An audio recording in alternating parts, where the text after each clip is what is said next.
নমস্কার বন্ধুরা, সকলকে স্বাগত জানাচ্ছি। আশা করছি সবাই ভালো আছেন। আজকে আমি আপনাদের সাথে লাউ দিয়ে একটি দারুণ সুস্বাদু রেসিপি শেয়ার করছি।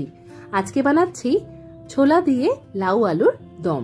এই রেসিপিটা ভাত ও রুটি দুইয়ের সাথেই খেতে ভালো লাগে। আজকের এই রান্না ভালো লাগলে ভিডিওটাকে লাইক আর শেয়ার করতে ভুলবেন না। চলুন তাহলে আজকের এই সিম্পল রেসিপিটা দেখে নেওয়া যাক। রান্নাটা শুরু করার আগেই ভালো করে সব সবজিগুলো ধুয়ে পরিষ্কার করে কেটে রাখতে হবে।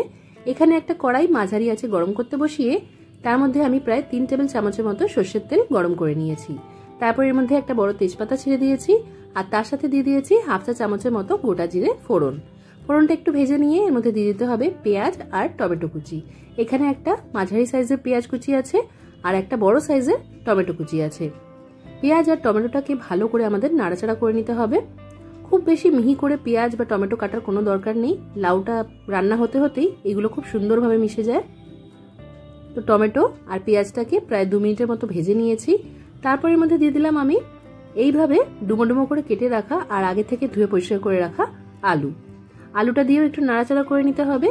তারপর এর মধ্যে আমরা দিয়ে দেব প্রায় 1 থেকে 2 ঘন্টার মতো ভিজিয়ে রাখা ছোলা। এটা আপনারা আগের দিন রাতেও ভিজিয়ে নিতে পারেন। এখানে 2 মুঠোর মতো ছোলা দিয়েছি আমি। তারপর উপর থেকে দিয়ে দিয়েছি আমি রসুন কুচি। এখানে প্রায় 5 কোয়ার মতো রসুন কুচি দিয়েছি আর দিয়েছি 1 চা চামচ আদা বাটা। এখানে আপনারা আদা কুচিও ব্যবহার করতে পারেন বা দুটোকে বেটে নিয়েও ব্যবহার করা যায়। তো এই সব কিছুকে ভালো করে মিক্স করে নিলাম। আরো 2 মিনিটের মতো এটাকে আমরা কষিয়ে নেব।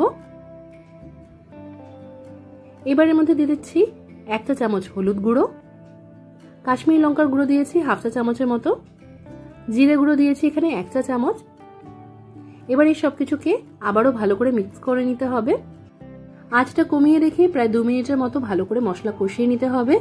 মশলা কষানো হয়ে গেলে আগে থেকে ধুয়ে পরিষ্কার করে আর এইভাবে ডুবো ডুবো করে কেটে রাখা লাউ দিয়ে দিতে হবে।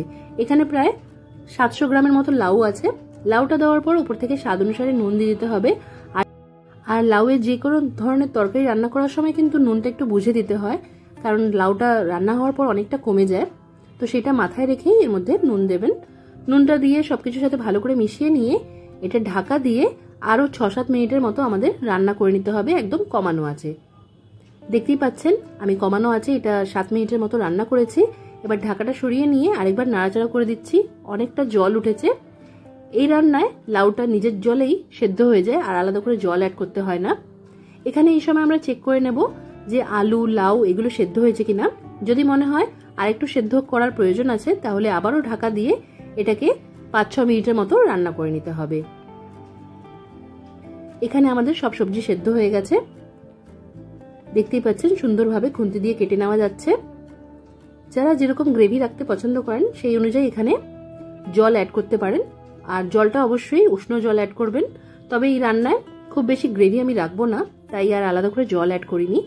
ওপর থেকে অল্প একটু চিনি দিয়ে দিলাম স্বাদটা একটু ভালো করার জন্য।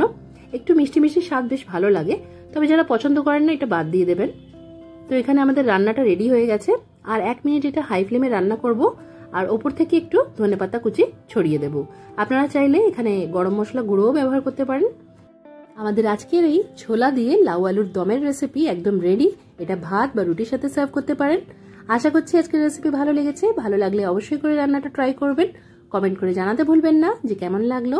আজকের মতো এখানেই শেষ করলাম। সবাই খুব ভালো থাকবেন আর সবাইকে খুব ভালো রাখবেন। ধন্যবাদ।